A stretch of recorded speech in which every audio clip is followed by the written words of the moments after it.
నుంచి ఆసిఫాబాద్ పట్టణానికి అక్రమంగా తరలిస్తున్న నిషేధిత గుట్కాను వాంకిడి పోలీసులు పట్టుకుని నిందితుడిపై కేసు నమోదు చేశారు. కొమరం భీం ఆసిఫాబాద్ జిల్లాలోని వాంకిడి మండల కేంద్రంలో వాహనాల తనిఖీలు నిర్వహించారు.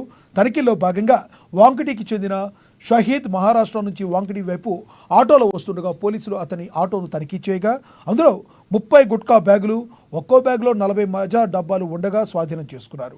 వాటి విలువ సుమారు 11,22,000 ఉంటుందని ఎస్ఐ సాగర్ తెలిపారు. నిందితుడిని పోలీసులు అదుపులోకి తీసుకుని కేసు నమోదు చేశారు.